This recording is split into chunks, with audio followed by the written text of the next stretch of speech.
चलिए, तो इस वीडियो में बात करेंगे हम जो है कि कक्षा 10वीं का विज्ञान, जिसमें आपका चल रहा है जो है कि 3 पार्ट होते हैं, हम जानते हैं भौतिक विज्ञान, रसायन विज्ञान और जो है कि जीव विज्ञान। जिसमें चल रहा है आपका जो है कि भौतिक विज्ञान। और भौतिक विज्ञान में कौन सा चैप्टर चल रहा है आपका? तो चल रहा है जो है कि प्रिज्म द्वारा प्रकाश का अपवर्तन एवं वर्ण विक्षेपण। ठीक है, इसके पहले इसका जो है कि एक पार्ट बना चुके हैं। आज यदि जो है कि आप उसे नहीं देखे हैं तो उसको जरूर देखें, ठीक है ना। तो ये जो है कि आपका दूसरा पार्ट है। इस पार्ट में हम क्या देखेंगे? तो इसमें हम देखेंगे जो है कि इंद्रधनुष कैसे बनता है और किस घटना पे आधारित होता है। तो इसके पहले जो है कि हम प्रिज्म द्वारा जो है कि प्रकाश का अपवर्तन और वर्ण विक्षेपण पढ़ चुके हैं, ठीक है ना। तो वर्ण विक्षेपण पे ही आपका ये इंद्रधनुष का बनना आपका आधारित होता है। तो ये पूछा जाता है कि इंद्रधनुष किस घटना पे जो है कि आधारित है, ठीक है ना। तो ये आपका जो है कि आधारित होता है प्रकाश के जो है कि वर्ण विक्षेपण पे। तो चलिए जो है कि हम बात करते हैं जो है कि तब इंद्रधनुष कैसे बनता है, ठीक है ना। तो ये आपका जो है कि जो वर्ण विक्षेपण होता है,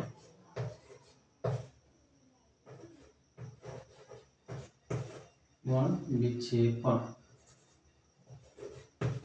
ठीक, इसी घटना पे जो है कि आधारित होता है, ठीक है। इसी के हम क्या देखेंगे उदाहरण।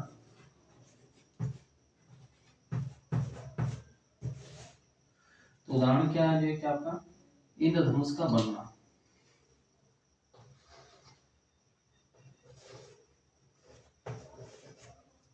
इंद्रधनुष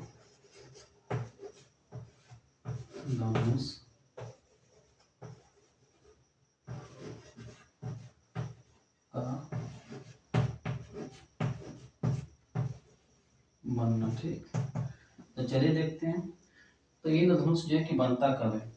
तो कभी भी जो है कि आप ध्यान दिए होंगे, वर्षा के बाद जो है कि जब सूर्य दिखाई देता है, तो सूर्य के विपरीत दिशा में आपको इंद्रधनुष जो है कि बना हुआ दिखाई देता है। सात मतलब इंद्रधनुष जो है कि आपको ये 7 रंगों की एक पट्टी होती है, आकाश में दिखाई देती है, वही इंद्रधनुष होता है, ठीक है। वो कैसा होता है? वो सकेंद्रीय होता है, और सबका जो है कि केंद्र एक ही होता है, ठीक है ना। जितनी सारी जो है किरणें होती हैं 7 रंगों की, सबका केंद्र एक ही होता है, इसलिए उसको बोलते हैं सकेंद्रीय। तो आकाश में जो 7 रंगों की पट्टी दिखाई देती है वही होता है इंद्रधनुष। ये कैसे बनता है, किस घटना पर आधारित है? तो ये आपका जो है कि प्रकाश के वर्ण विक्षेपण पे आधारित है। अब कहेंगे सर जो है कि ये आकाश में कैसे जो है कि बन जाता है? तो देखिए, वर्षा के बाद जो है कि जल की छोटी छोटी बूंदें आकाश में तैरती रहती हैं। क्या करती हैं? तैरती रहती हैं, बहुत छोटी होती है, जिसको पृथ्वी जो है कि खींच नहीं पाती है नीचे, ठीक है ना। तो आकाश में जैसे बारिश जो है कि ठप होती है, पटा जाती है, तो उस समय जो है कि वो जल की बूंदें छोटी छोटी तैरती रहती है आकाश में। और वो जो है कि एक प्रिज्म के जैसा कार्य करती है। प्रिज्म क्या करता है? तो जब श्वेत प्रकाश प्रिज्म के अंदर जाता है तो उसको 7 अवयवी रंगों में बांट देता है, ठीक है। तो वैसे ही आकाश में जो जल की बूंदें होती हैं, वो अभी एक प्रिज्म के जैसा ही कार्य करती हैं। तो जैसे ही सूर्य का प्रकाश उस जल की बूंदों में जाता है तो वो 7 रंगों में बट जाता है, और वही 7 रंगों की जो किरणें होती है हमारी आंखों में आती है, ठीक है। तो एक वहाँ आकाश में तो एक जो है कि जल की बूंद होगी नहीं, तो आकाश में जो है कि असंख्य जल की बूंदें होती है, ठीक है। और सभी में जो है कि यही घटना होती है वर्ण विक्षेपण की, जिस कारण से जो है कि आकाश में एक 7 रंगों की पट्टी बन जाती है। और वही जब हमारे आंख में पड़ता है तो हमें जो है कि आकाश में एक 7 रंगों की पट्टी दिखाई देगी, जिसे हम क्या कहते हैं? इंद्रधनुष कहते हैं, ठीक है ना। तो चलिए इसको देखते हैं। तो मान लीजिए कि यहाँ पे एक आकाश में जल की बूंद है, ठीक है। तो ये इतना बड़ा नहीं होता है, लेकिन ये आपको दिखाने के लिए, ठीक है ना, बहुत छोटी छोटी होती है आकाश में। आकाश में क्या होती है? बहुत छोटी छोटी बूंदें होती है, ठीक है ना। ऐसे मान लेते हैं यहाँ पे सूर्य है, ठीक। यहाँ पे क्या कर लेते हैं जो कि मान लेते हैं यहाँ पे जो कि सूर्य है, ये क्या है? सूर्य।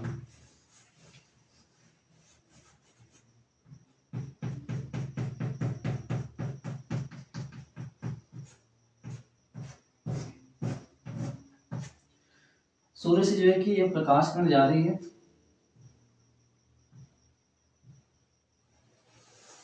ऐसे, ठीक है ना। ये श्वेत प्रकाश है, जैसे इस जल की बूंद के अंदर जाती है, ये क्या है, जल की बूंद है, जल की बूंद, ठीक है। तो ये प्रिज्म के जैसा कार्य करता है। तो ये इसको जैसे प्रकाश इसके अंदर प्रवेश करेगा तो इसको 7 रंगों में बांट देगा, विभक्त कर देता है, ठीक है।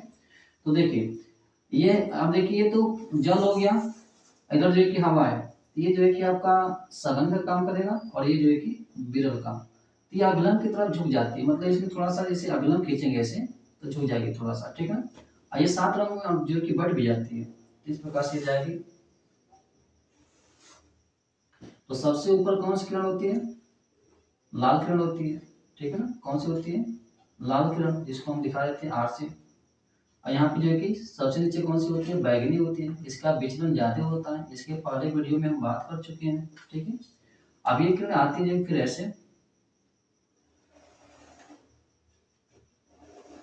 अब देखिए ये सघन माध्यम, अब बाहर आएगा तो विरल, तो ये अभिलंब से जो है कि दूर हटेगी, ठीक है ना। तो अभिलंब खींचेंगे ऐसे, तो ये अभिलंब से क्या हो जाएगी, दूर हटेगी, मतलब ऐसे जाएगी। यहाँ पे अभिलंब खींचेंगे ऐसे, ये अभिलंब से क्या होगी, दूर हटेगी ऐसे, ठीक है। अब जैसे जो कि आप यहाँ पे खड़े हो, जैसे आप यहाँ पे खड़े रहोगे तो ये किरणें जो है कि आपकी आंखों में पड़ती है, आपकी क्या होगी, ये किरणें आपकी आंखों में पड़ेगी, ठीक। ये कौन सी किरण थी, जो है कि ये रेड वाली लाल किरण है, और ये कौन सी है, बैगनी। अब बाकी के इसके बीच में रहती है, बाकी जो किरणें होंगी इसके बीच में रहेंगी। सबसे कम विचलन किसका होता है, लाल किरणों का, सबसे अधिक किसका होता है, बैगनी का। अब ऐसा क्यों होता है, मैंने बता चुका है पहले वीडियो में, क्योंकि लाल जो किरणें होती है उसकी तरंग सबसे अधिक होता है, जिसके कारण उसका विचलन कम।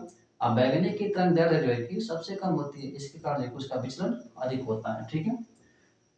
तो देखिए, तो ये जो है केस है। तो देखिए यहाँ पे क्या हुआ, तो यहाँ पे देखिए कितनी घटनाएं इसमें शामिल है। तो ये किरण जैसे इसकी व्यक्ति की आंख में पड़ेगी तो आकाश में जो है कि आकाश में 7 रंगों की पट्टी दिखाई देती है। अब ऐसे एक ही जल की बूंद तो होगी नहीं, बहुत सारी बूंदें होती है, तो सभी बूंदों में यही घटनाएं देखने को मिलती है, ठीक है। तो सभी बूंदें मिलकर क्या बनाती है, जो है कि आप सभी बूंदों से जो है कि प्रकाश किरणें हमारी जब आंखों में आती है वर्ण विक्षेपण के बाद, 7 रंगों वाली किरणें, ठीक है। तो हमें आकाश में जो है कि लाल लाल कर रहे हैं, मतलब 7 रंगों की पट्टी दिखाई देती है, ठीक है, सकेंद्रीय। वही होता है इंद्रधनुष, ठीक है, जो आपको इस प्रकार से दिखाई देता है, ठीक है, ऐसे।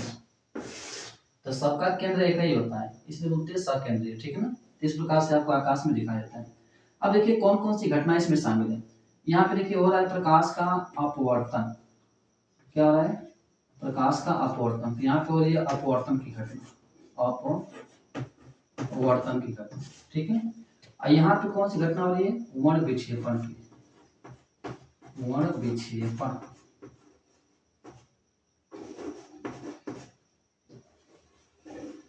और यहाँ पे कौन सी घटना हो रही है, तो यहाँ पे हो रही है कि पूर्णांतरिक परावर्तन। इसके बारे में हम बात करेंगे, इसका एक वीडियो बना लेंगे छोटा सा, पूर्णांतरिक, क्योंकि यहाँ से भी प्रश्न पूछा जाता है, पूर्णांतरिक परावर्तन, ठीक, पूर्णांतरिक परावर्तन, ठीक है ना। तो ये होता है जो किस प्रकार से आपका इंद्रधनुष जो है कि बनता है, आकाश में दिखाई देता है, ठीक है। अब इसके आगे हम बात कर लेते हैं जो कि वायुमंडलीय अपवर्तन क्या होता है। तो चलिए देखते हैं वायुमंडलीय अपवर्तन, ठीक, ये क्या होता है। तो जैसे माने कि हमारी पृथ्वी है, ठीक, मान लीजिए कि हमारी क्या है, पृथ्वी है।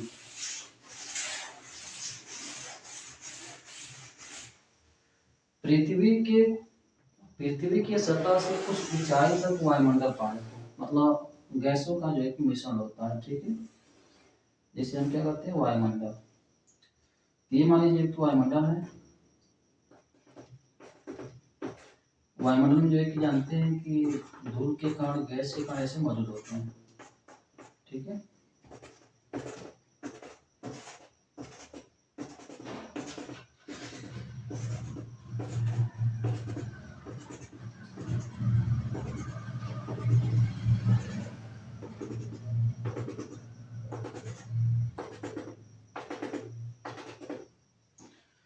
तो ये गैस की क्या है, कण है, ठीक है ना।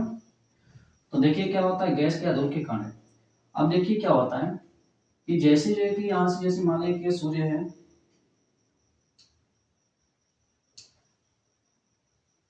मान लीजिए कि यहाँ पे सूर्य है,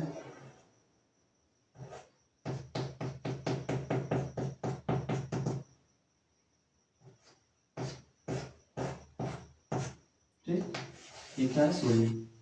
तो सूर्य से जैसे ही प्रकाश किरण जो है कि इस वायुमंडल में प्रवेश करती है, यहाँ पे निर्वात है, निर्वात मतलब कोई माध्यम ही नहीं है, हवा भी नहीं है, ठीक।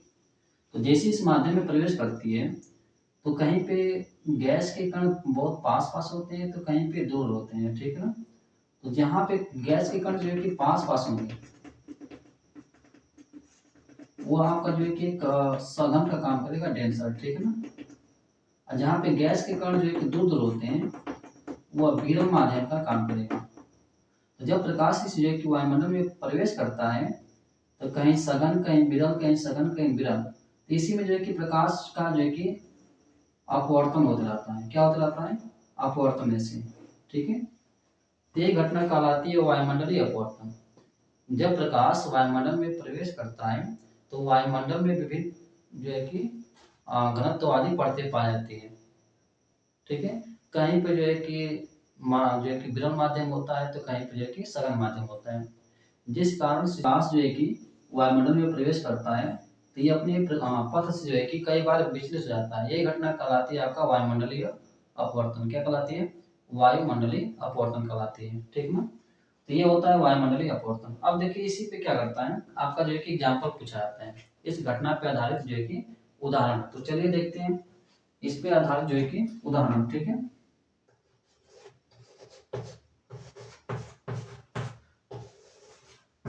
तो उदाहरण में क्या आता है आपका, तो पहला चीज आएगा जो कि तारों का टिमटिमाना, तारों का टिमटिमाना, टिमटिमाना, ठीक है। अब ये किस घटना पे आधारित होता है, तो ये आपका जो है कि वायुमंडलीय अपवर्तन पे। तो चलिए देखते हैं तारों का टिमटिमाना कैसे होता है। तो इसी में हम समझ लेते हैं इसको। जैसे मान लीजिए कि यहाँ पे एक तारा है,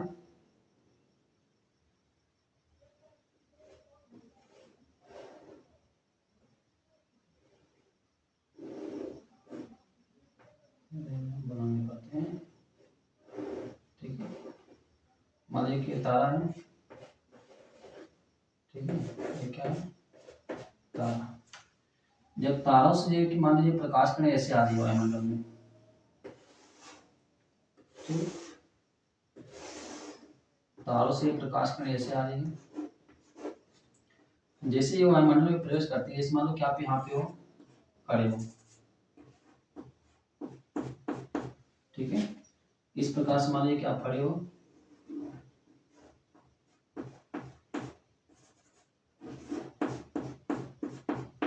ठीक है। तो ये जो प्रकाश किरण होती है आपकी आंखों में जो है कि जिस समय जो है कि चारों प्रकाश किरणें पड़ती है, ठीक है ना, उस समय समझिएगा कि ये तारा जो है कि आपको चमकता हुआ दिखाई देगा। कैसा दिखाई देगा, चमकता हुआ, ठीक है ना। मतलब जो है कि ज्यादा क्या होगा, चमकेगा। और जैसे ही क्या होता है कि यहाँ का माध्यम चेंज होता है, जैसे मान लीजिए कि गैस के कण जो होते हैं इधर उधर चलते रहते हैं, गति करते रहते हैं। तो जैसे यहाँ पे जो है कि माध्यम चेंज होगा, तो ये जो प्रकाश किरण होती है ये जो है कि विचलित हो जाती है ऐसे, ठीक। ये भी प्रकाश किरण से विचलित हो जाती है। तो इसकी आंखों में क्या हो रहा है, केवल दो ही किरणें जा पड़ रही है, इसकी आंखों में केवल दो ही किरणें पहुंच पा रही हैं। उस समय जो है कि तारा जो होता है वो डिम दिखाई देता है। डिम मतलब कम चमकीला दिखाई देगा, ठीक है। तो यही प्रक्रिया बराबर चलते थे। कभी ये पास में कभी किरणें जो है कि ज्यादा पड़ती है आंखों में, तो कभी किरणें कम पड़ती है, कभी ज्यादा कभी कम, कभी ज्यादा कभी कम। तो इस प्रकार से जो तारा होता है वो टिमटिमाता हुआ प्रतीत होता है। जब प्रकाश किरण जो है कि हमारी आंखों में ज्यादा पड़ता है तो उसमें तारा पूरा ज्यादा चमकता हुआ दिखाई देगा। जब प्रकाश किरणें कम पड़ेगी तो तारा क्या होगा, कम जो है कि चमकता हुआ दिखाई देता है, ग्लो करता है, ठीक है। तो इस प्रकार से जो है कि तारे क्या होती हैं, टिमटिमाते रहते हैं। ये किस घटना पर आधारित है, आपका वायुमंडलीय अपवर्तन पे, ठीक है ना। तो इस चीज को आप याद रखिएगा। चलिए तो देखते हैं अगला टॉपिक क्या है। तो अगला टॉपिक है आपका जो है कि प्रकाश का प्रकीर्णन। यहाँ से भी जो है कि आपके प्रश्न बहुत ज़्यादा पूछे जाते हैं, ठीक है ना। तो चलिए देखते हैं प्रकाश का प्रकीर्णन क्या होता है। तो देखिए पहले इसको हम समझ लेते हैं होता क्या है, ठीक है। पहले इस चीज़ को हम देखिए क्या करते हैं समझ लेते हैं। जैसे मान लीजिए जो है कि यहाँ पे ये हमारी पृथ्वी है, ठीक। मान लीजिए कि हमारी पृथ्वी है,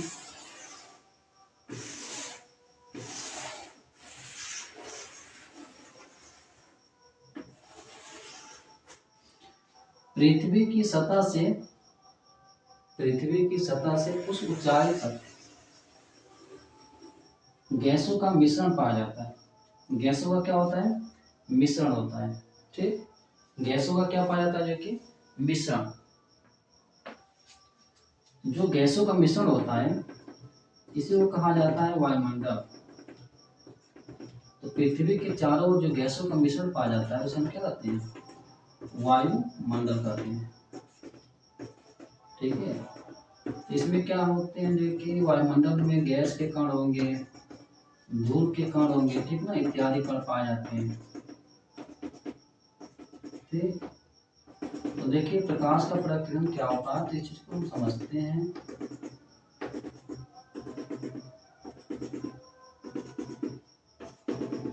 ये क्या हो गया, ये जो है कि गैस के कण, ठीक है। ये हमारे जो है कि पृथ्वी है, ठीक। और ये क्या है, वायुमंडल है, ठीक है। इसमें भी जानते हैं कि विभिन्न प्रकार की गैसें होती है।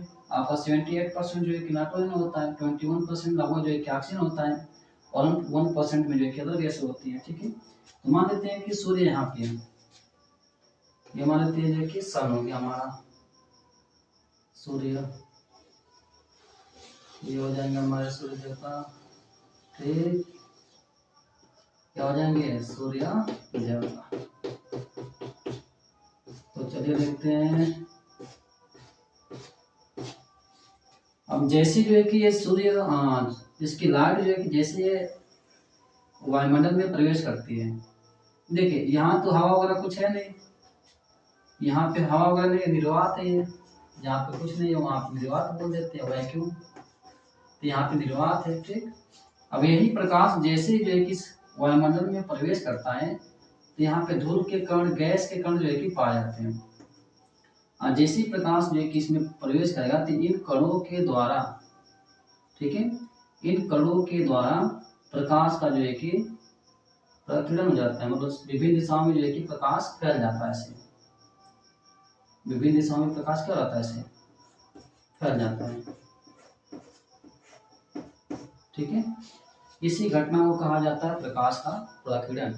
तो जब प्रकाश ऐसे माध्यम से गुजरता है जिसमें धूल के कण, गैस के कण इत्यादि मौजूद हों, तो उन कणों के द्वारा प्रकाश का विभिन्न दिशाओं में फैल जाना ही कहलाता है कि प्रकाश का प्रकीर्णन। क्या कहलाएगा, प्रकाश का प्रकीर्णन कहलाता है। तो देखिए किस प्रकार से ये जो प्रकाश है, ठीक है, जो लाइट है इस वायुमंडल में प्रवेश की है, तो ये जो है कि धूल के कण या गैस के कण, इन कणों के द्वारा इस प्रकार का जो है कि विभिन्न दिशाओं में क्या हो गया, ये जो प्रकाश है विभिन्न दिशाओं में फैल गया। यही घटना कहलाता है प्रकाश का प्रकीर्णन। तो चलिए इसकी परिभाषा में दे देता हूँ यहाँ पे। तो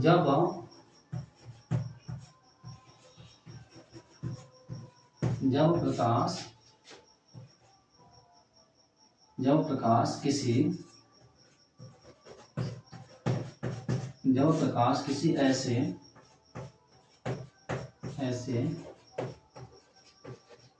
माध्यम से होकर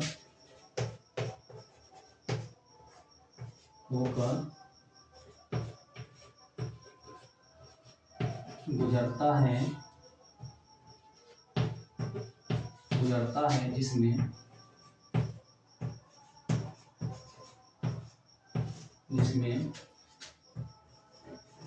धूल व गैस के कण मौजूद हों,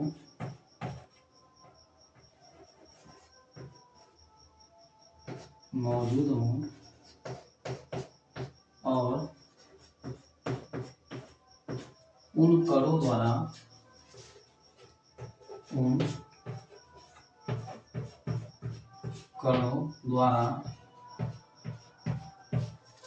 प्रकाश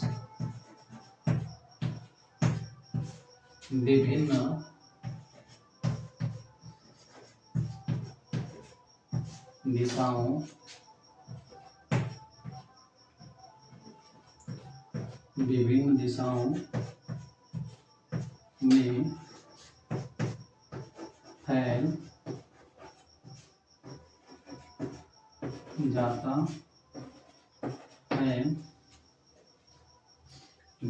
में फैल जाता है, तो इस घटना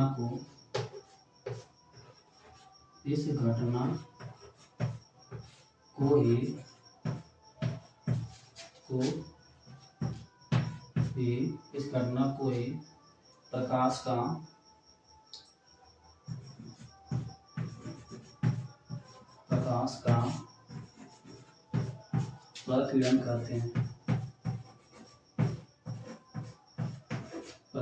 प्रकीर्णन कहते हैं।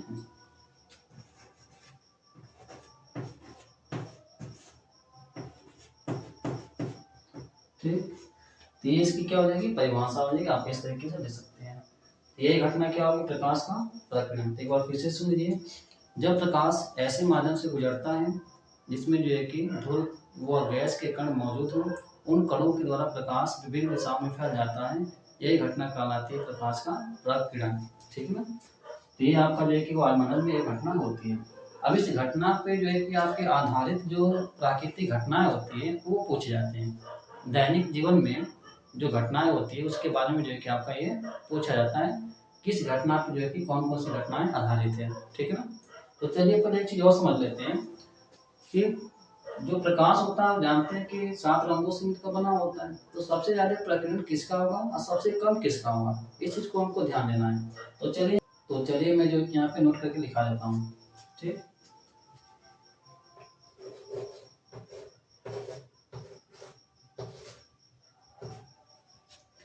तो जो प्रकाश का प्रकीर्णन होता है, प्रकीर्णन,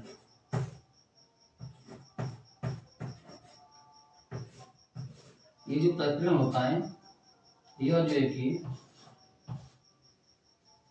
प्रकाश किरण के तरंगदैर्ध्य के चतुर्थ घात के व्युत्क्रमानुपाती होता है। ठीक है।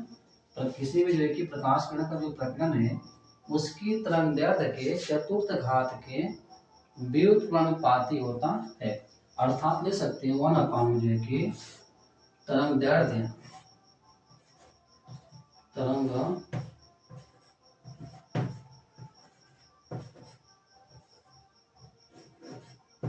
तरंगदैर्ध्य ठीक है, का जो है कि घाते 4। ये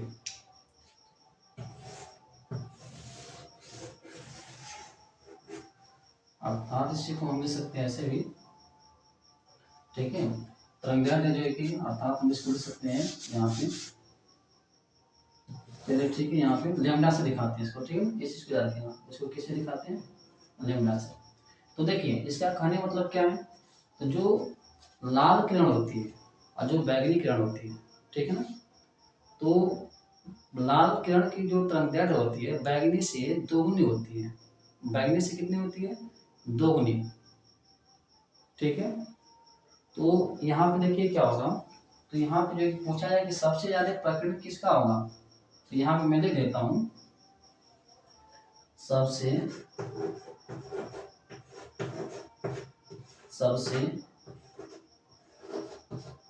ज्यादा प्रकीर्णन, ठीक, तो सबसे ज्यादा प्रकीर्णन जो है किसका होगा, जिसकी तरंगदैर्ध्य कम होती है। ठीक है ना, उसका प्रकीर्णन सबसे ज्यादा होगा। तो तरंगदैर्ध्य किसकी कम होती है, बैगनी की। किसकी जो है कि बैगनी की। तो बैगनी किरण का जो है कि तरंगदैर्ध्य कम है जिसके कारण इसका प्रकीर्णन सबसे अधिक। अब फिर हम बात करें कि सबसे कम किसका होगा। ठीक है, सबसे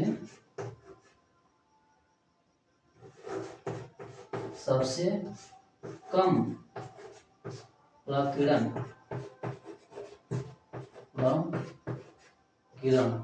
प्रकीर्णन, ठीक ना। तो सबसे कम प्रकीर्णन किसका होता है, तो लाल किरण का। किसका होता है, लाल का, ठीक है ना। तो इस चीज को याद रखिएगा, क्योंकि इसकी तरंगदैर्घ्य सबसे अधिक होती है। तो जिसकी तरंगदैर्घ्य सबसे अधिक होगा उसका प्रकीर्णन कम होगा, जिसकी तरंगदैर्घ्य सबसे ज्यादा कम होगी उसका प्रकीर्णन ज्यादा होगा। मतलब इसका मान कम होगा तो इसका मान बढ़ेगा, इसका मान बढ़ेगा तो इसका मान घटेगा, ठीक है ना। तेज ही इसमें व्युत्क्रमानुपाती में ये चीज होता है, ठीक है ना।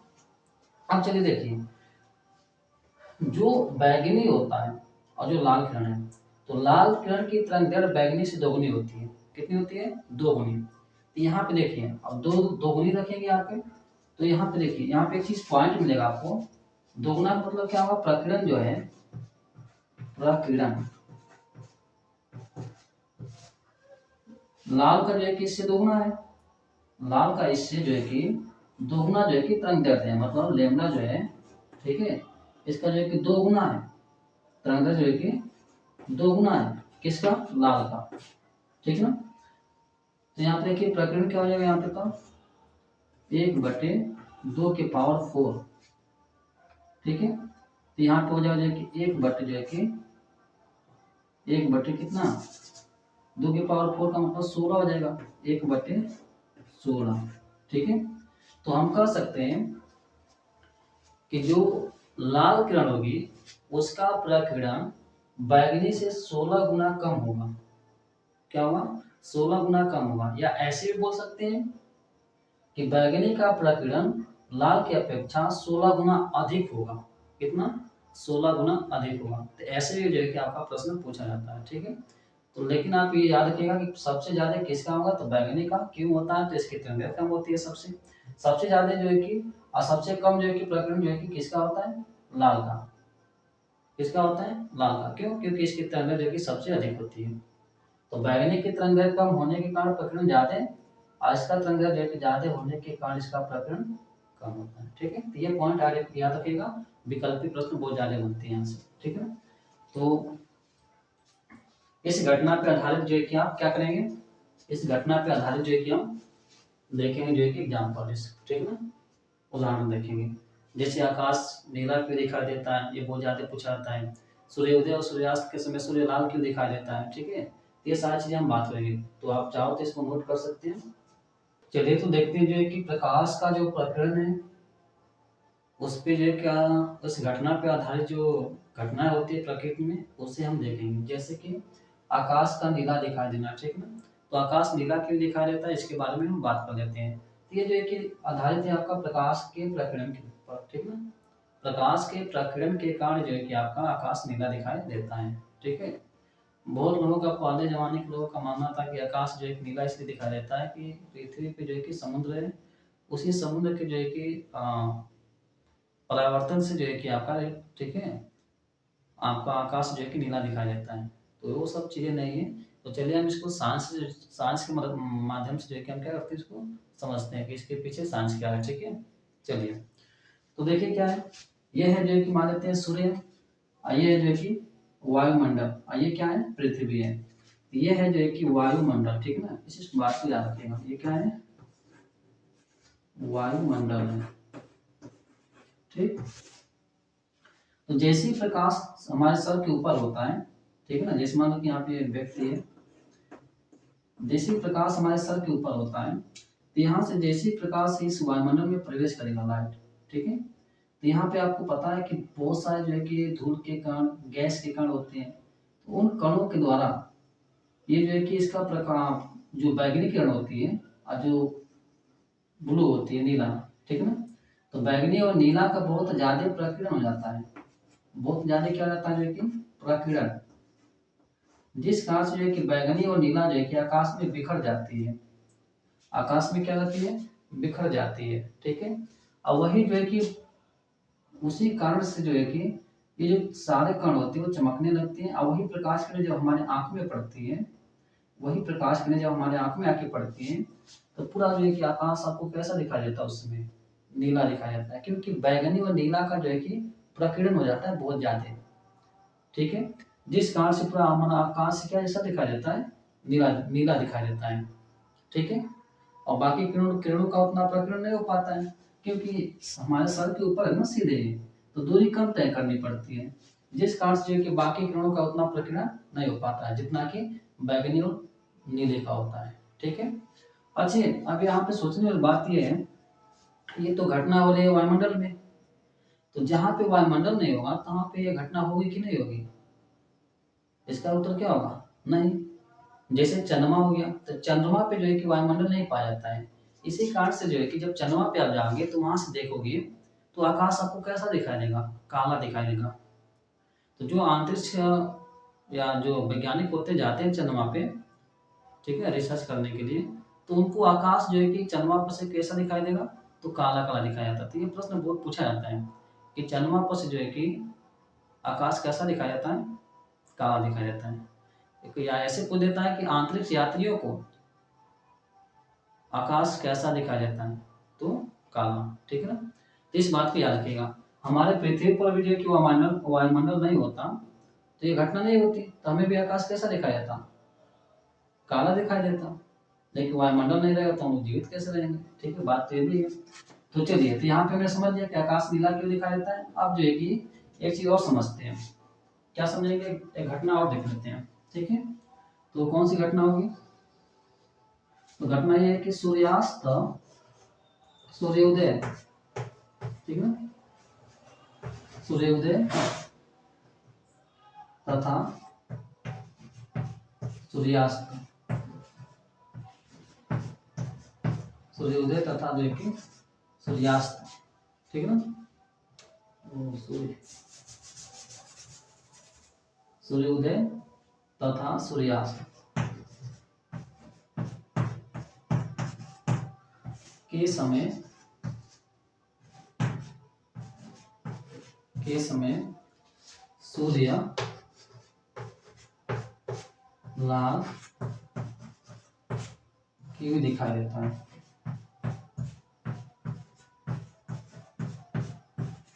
दिखाई देता है, ठीक है ना।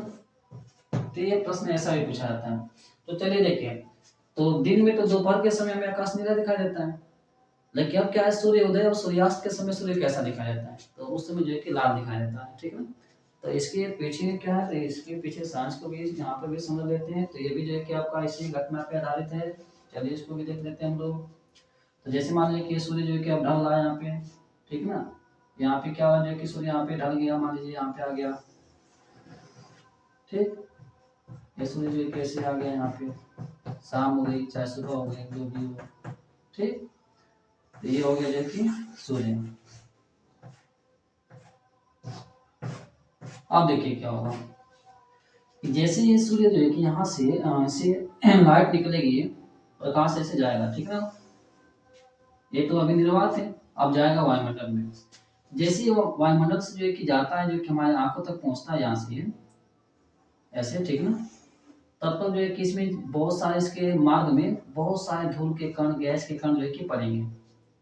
तो इन गैसों के कणों द्वारा, ठीक है, बैगनी और जो नीला किरण, नीला जो किरणें होती हैं, उनका प्रकीर्णन इतना ज्यादा हो जाता है, उनका प्रकीर्णन इतना ज्यादा हो जाता है इस जो है कि कणों के द्वारा, वो किरणें जो है कि हमारी आंखों तक पहुंच ही नहीं पाती है। जो बैगनी है और जो नीला है, ठीक है, इनका प्रकीर्णन इतना ज्यादा हो जाता है कि ये हमारी आंखों तक पहुंच ही नहीं पाती है, नष्ट हो जाती है। क्यों? क्योंकि यहाँ से दूरी बहुत ज्यादा तय करनी पड़ती है, और यहाँ पे था हमारे सर के ऊपर दोपहर के समय, ठीक है ना, तो ये दूरी कम तय करनी पड़ती है, जिसके कारण जो है कि बैगनी का प्रकीर्णन तो होता है और नीले का भी होता है, लेकिन ये नष्ट नहीं होती, हमारे आंखों तक पहुंच जाती है, जिस कारण से आकाश हमको नीला दिखाई दे रहा था। अब यहाँ पे क्या होगा कि ये इतना, इसके मार्ग में इतना जो है कि माध्यम के कण पड़ेंगे, तो उन कणों द्वारा जो है कि बैगनी और नीले का इतना ज्यादा प्रकीर्णन प्रकीर्णन हो जाता है, ठीक है ना, कि वो हमारे आंखों तक पहुंच ही नहीं पाती है, नष्ट हो जाती है पहुंचते पहुंचते। लेकिन जो लाल किरणें होती हैं, उसका तरंग दैर्ध्य ज्यादा होता है, तो उसका प्रकीर्णन ज्यादा होता नहीं है। तो लाल किरण का प्रकीर्णन होते होते हमारे आंखों तक पहुंच जाती है। लाल किरण जो होती है उसका प्रकीर्णन होते होते हमारे आंखों तक पहुंच जाती है। कौन सी किरण? लाल किरण, ठीक है ना। कौन सी? ये लाल किरण है, ठीक है। जिस जिस कारण से जो है कि हमें जिस कारण से जो है कि हमें ये जो है कि सूर्य कैसा दिखाई देता है? लाल दिखाई देता है। कैसा? लाल दिखाई देता है, ठीक है ना। तो ये है जो है कि आपका प्रकाश के प्रकीर्णन पे आधारित जो है कि एक घटनाएं थी दो, ठीक है, जो कि आप एग्जाम में जो है कि बहुत पूछा जाता है। तो ये था जो है कि दोपहर का समय। ये कौन सा समय है? ये है दोपहर, ठीक है। और ये कौन सा समय देखिए? सूर्यास्त या जो है कि सूर्योदय, ठीक है, कर लीजिए। तो आप जो है किस तरीके से दोनों को समझ सकते हैं। तो यहाँ से जो है कि आपके बहुत ज्यादा प्रश्न पूछे जाते हैं।